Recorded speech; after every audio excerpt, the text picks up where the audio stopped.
Vous avez parlé du fondateur. Qu'en est-il de la famille si le père n'était pas là? Ok. On n'a pas vu qu'avec le père. On n'a pas vu avec le père. Oui, mais de toute façon, je ne dis pas qu'il faut absolument chercher qui était son père. Non, en fait, ce qu'il faut comprendre, c'est que quand on est né de nouveau, Simon, la Bible nous dit dans Colossiens 1,12 que nous sommes délivrés de tous ces liens, en nouvelle naissance. Réellement, nous sommes nés de nouveau.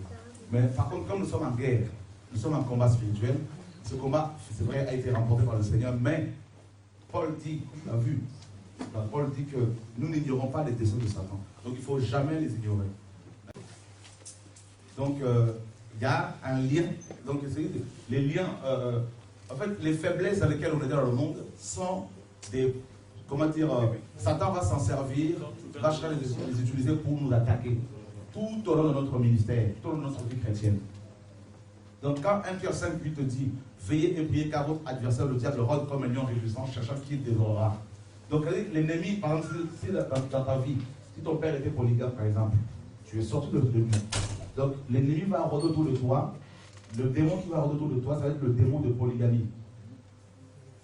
D'abord. D'accord? Pour en fait, tu vas chercher à te rebrancher à ta racine. C'est ça en fait. Paul dit dans Romains 11 que nous avons été coupés de l'olivier sauvage. Donc de toutes ces racines, le monde, nos ancêtres, Satan, à la nouvelle naissance. Comme lorsqu'un enfant vient au monde, on coupe le cordon ombilical. Mais ce cordon ombilical là, dans le monde spirituel, est toujours là. Et Satan a toujours cherché à nous connecter là-dessus.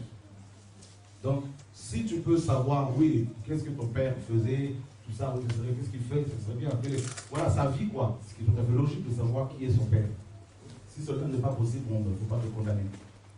Voilà. Mais tu peux demander dans ce cas-là que le Seigneur te montre quelles sont les puissances qui gèrent ta famille et qui peuvent facilement te faire tomber.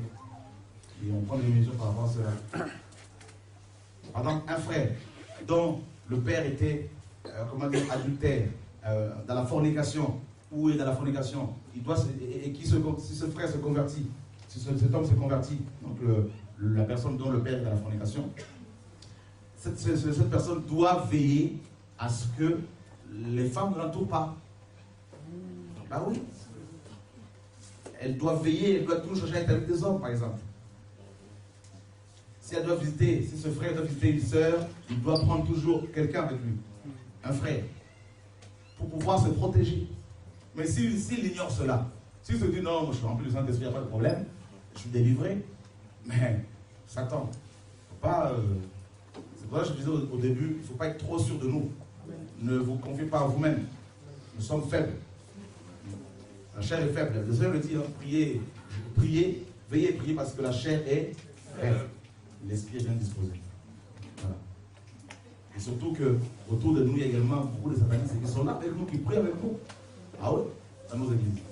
Donc ils connaissent également dans le monde spirituel nos faiblesses.